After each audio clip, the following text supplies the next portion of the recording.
शं वरुणः शन्नो भवत्पर्यमा शन्न इन्द्रो बृहस्पतिः शन्नो विष्णुरुक्रमः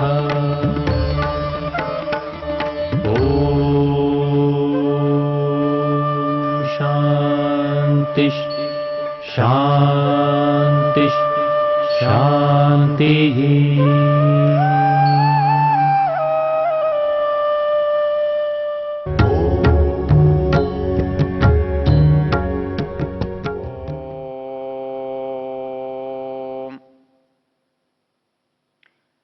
हम वेद की चर्चा कर रहे हैं और ऋग्वेद के 10वें मंडल का 34वां सूक्त है, जो हमारे एक विशेष इच्छाओं को नियंत्रित करने के बारे में बात कर रहा है। चर्चा करते हुए पिछले संदर्भ में हमने देखा था कि जब हम अपनी इच्छाओं के अनुसार उसे अच्छा या बुरा सिद्ध करने की चेष्टा करते हैं तो हमें एक बात जाननी होती है कि हम कहाँ खड़े हैं, उसके अनुसार अच्छा और बुरा होगा, अच्छे और बुरे के अनुसार हम नहीं होंगे। अर्थात एक राजा के लिए क्या आवश्यक है, एक मजदूर के लिए क्या आवश्यक है, एक सैनिक के लिए क्या आवश्यक है, एक व्यापारी के लिए क्या आवश्यक है और एक अध्यापक के लिए क्या आवश्यक है, इसमें अंतर आ जाएगा। अर्थात जब एक सामान्य व्यक्ति जिसे हम शूद्र कोटि में रखते हैं, हम उससे ये अपेक्षा करें कि वो बहुत सच बोलेगा, धर्म का आचरण करेगा, कर सकता है, लेकिन उसकी एक सीमा है। एक उसकी विवशता भी हो सकती है, उसकी अयोग्यता भी हो सकती है। अर्थात वो इस विवेक को जानता ही नहीं, क्या सच है, क्या झूठ है, क्या अच्छा है, क्या बुरा है। उसके लिए सबसे बड़ी समस्या अपने जीवन की है, रोटी की है, आजीविका की है। तो वो इससे बाहर जाकर सोचना भी नहीं चाहता और उसके लिए संभव भी नहीं है। तो ऐसे व्यक्ति को हम केवल यही कह सकते हैं कि वो जहां पर है वहां पर वो कितना अच्छा कर सकता है। ऋषि दयानंद के जीवन में एक रोचक घटना आती है। वहां एक धुनका, जिसे रुई धुनने वाला कहते हैं, ऋषि दयानंद के पास पहुंचा और उसने कहा, महाराज मुझे कुछ धर्म का उपदेश दो, मुझे कोई स्वर्ग का रास्ता बताओ, कोई पुण्य की बात बताओ। तो स्वामी जी ने उसे कोई बहुत बड़ा वेद का उपदेश नहीं दिया या वेद का मंत्र नहीं सुनाया।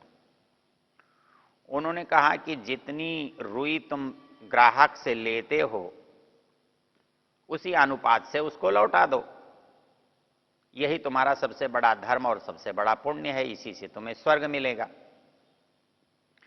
तो नियम क्या बना कि जहां जिस परिस्थिति में जो व्यक्ति है वहां उसे अच्छा क्या कर सकता है, क्या करना चाहिए। तो इसलिए शूद्र व्यक्ति के साथ जब हम अच्छाई की बात करते हैं तो उसे ब्राह्मण की अच्छाई के साथ नहीं जोड़ सकते, और इसलिए हम पाप और पुण्य का जो अपराध है वो भी उसके हिसाब से नहीं कर सकते। यहां एक बात स्मरण करने योग्य है। जब मनु महाराज ने मनुस्मृति में राज्य व्यवस्था की बात की तो उसमें एक प्रकरण है दंड का। तो आज की तरह से नहीं है वो। आज हम अपने कानून की जो श्रेष्ठता बताते हैं, मानते हैं, वो उसके हिसाब से गलत है। मतलब आज के कानून की श्रेष्ठता नहीं है। आज का कानून उस दृष्टि से आज हम अच्छा कहते हैं वो गलत है, क्योंकि आज हम ये मानते हैं कानून की दृष्टि में सब समान हैं। हर व्यक्ति एक जितना एक जैसा है, और इसलिए हम ये मानकर चलते हैं कि एक जैसा अपराध करने पर सब व्यक्तियों को एक समान दंड मिलता है, मिलना चाहिए। लेकिन मनु इसको स्वीकार नहीं करते। मनु कहते हैं ये अन्याय है, ये न्याय नहीं है। न्याय तो वो होता है जिसके साथ जैसा होना चाहिए वैसा हो। क्योंकि अपराध करने में यदि कोई व्यक्ति चोरी करता है, एक व्यक्ति शूद्र है और वो अपनी आजीविका के लिए कुछ चुराता है, तो उसके साथ वो बात नहीं की जा सकती जो एक धनपति है और वो चुराता है। हमारा कानून कहता है मजदूर ने चोरी की है उसको भी वही सजा मिलनी चाहिए जो बिरला टाटा ने चोरी की है उसको मिलनी चाहिए। अर्थात दोनों को कानून समान मानता है, एक स्थान पर रखता है। हमें लगता है जैसे ये बहुत न्याय की बात है कि दोनों को दंड मिल सकता है। दोनों को दंड मिल सकता है ये तो ठीक है, लेकिन जो दोनों को दंड मिला है वो ठीक है कि नहीं है, ये इसमें विचारणीय प्रश्न है। मनु महाराज कहते हैं अष्टापाद्यम तो शूद्रस्य स्तेये भवति किल्विषम। वो ये कहते हैं कि मान लीजिए कि शूद्र ने कोई अपराध किया है और उसको 8 रुपए दंड मिलना चाहिए, तो क्या यही दंड ब्राह्मण को, क्षत्रिय को, वैश्य को, बिड़ला को, टाटा को मिलना चाहिए? मनु महाराज कहते हैं नहीं, यह गलत होगा। वो कहते हैं कि अष्टापाद्यम तो शूद्रस्य स्तेये भवति किल्विषम। यदि चोरी का पाप कोई शूद्र करता है तो उसे 8 दंड मिला। वो कहते हैं यदि वैसा ही पाप वैश्य करता है तो उसे क्या दंड मिलना चाहिए? वो कहते हैं षोडशेव तो वैश्यस्य।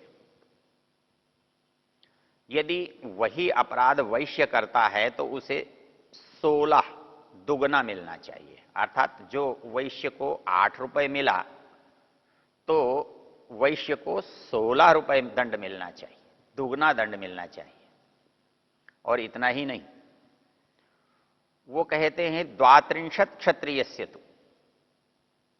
और जो क्षत्रिय है, जो व्यवस्थापक है, जो पद पर है, जिसका उत्तरदायित्व है, यदि ऐसा व्यक्ति वैसा अपराध करता है तो कहते हैं उसको 16 दूना 32 रुपए का दंड मिलना चाहिए।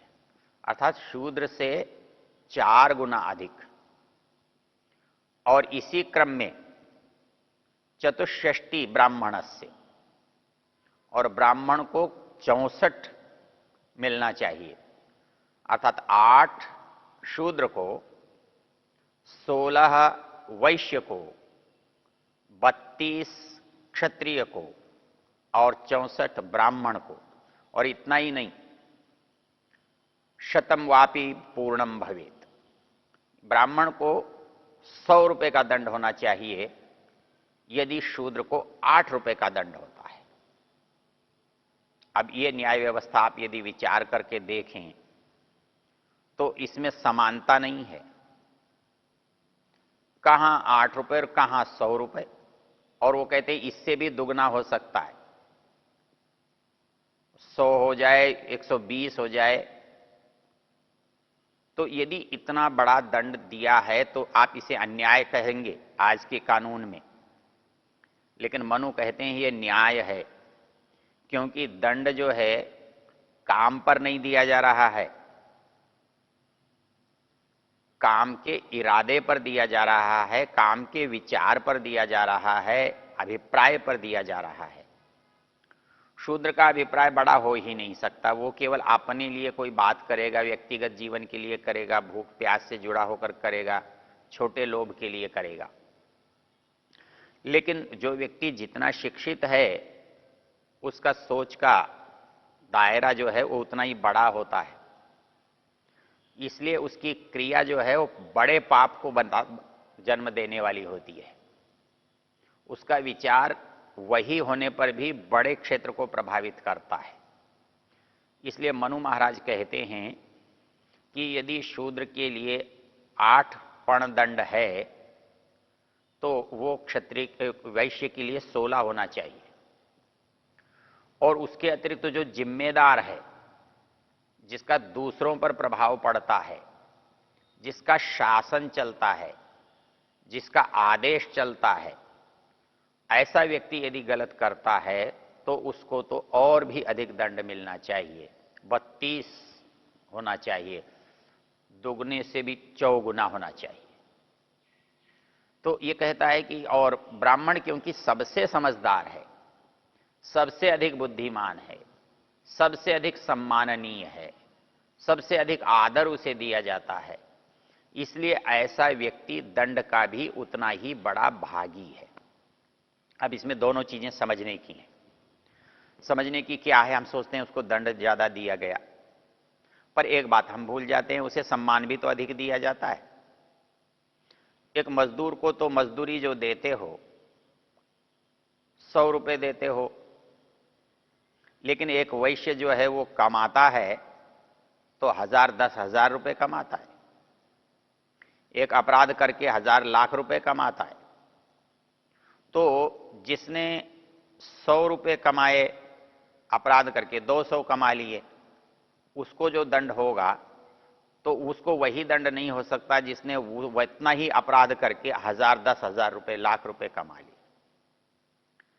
इसी तरह जो क्षत्रिय है वो उसने जो अपराध किया है वो कितनों को प्रभावित करता है।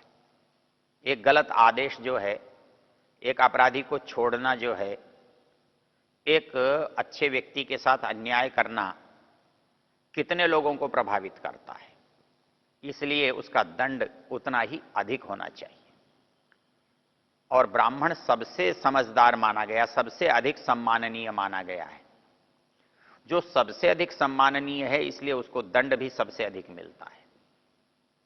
राजा को सबसे अधिक दंड का विधान दिया गया है क्योंकि वो सबको दंड देता है। जो सबको दंड देता है यदि वो गलत दंड देता है तो उस पर कितना दंड होना चाहिए, न्याय ये विचार करता है।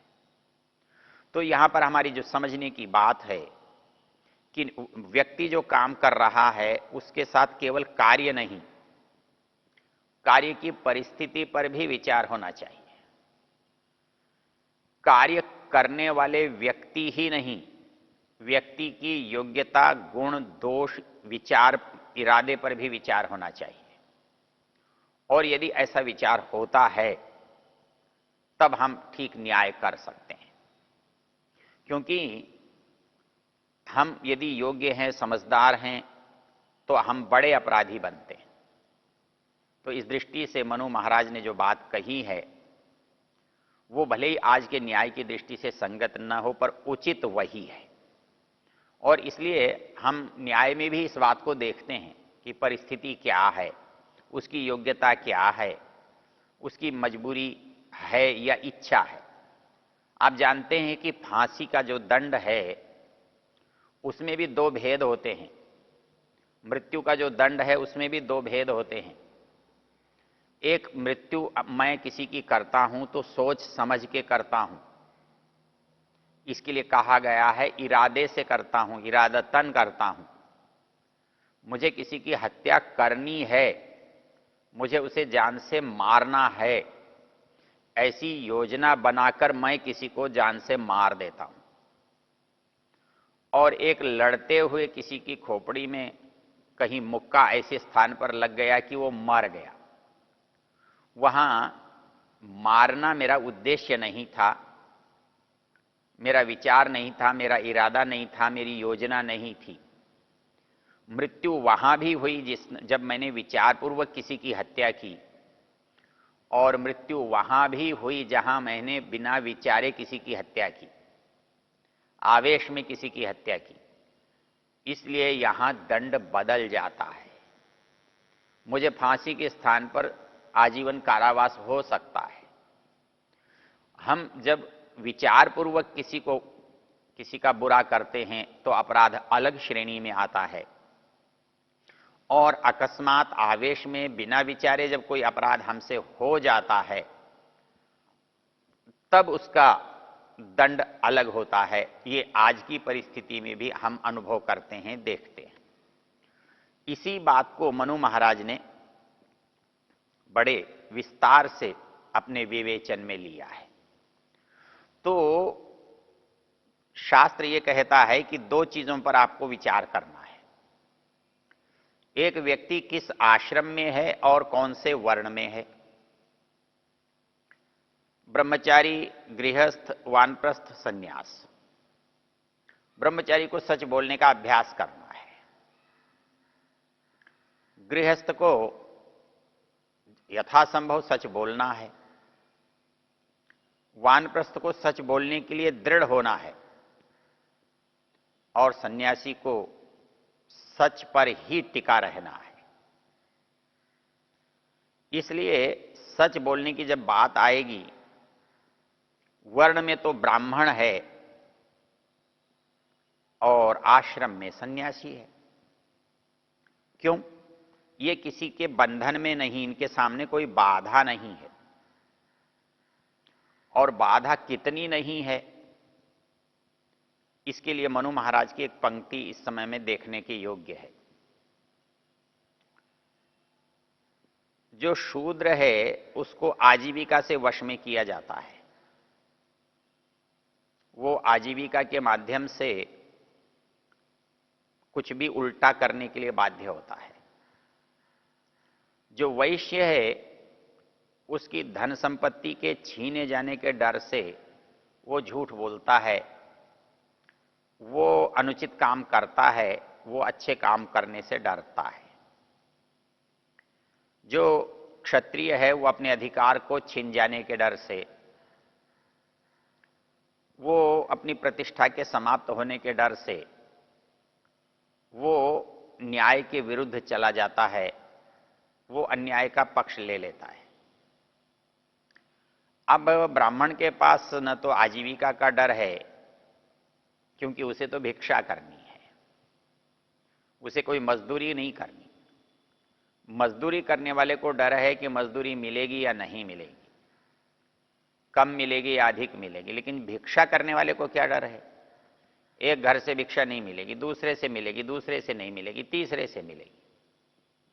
तो भिक्षा करने में कोई प्रतिबंध नहीं है, कोई भय नहीं है। इसलिए ब्राह्मण को भय नहीं। उसको वैश्य की तरह कुछ कोई लाइसेंस छीन जाने का, जेल हो जाने का भय नहीं।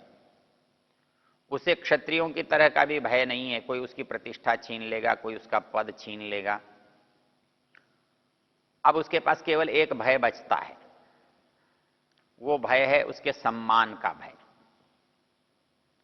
और ब्राह्मण को कहा गया है कि एक वो जो अंतिम भय है उसको वो भी छोड़ देना चाहिए, और उस भय को वो छोड़ देगा तभी वो वास्तव में सच बोल सकता है। इसलिए मनु महाराज ने सम्मान से दूर रहते हुए ब्राह्मण को सच बोलने के लिए कहा है, क्योंकि वो केवल तब ही सच बोल सकता है जब उसके अंदर कोई भय, कोई प्रलोभन न हो।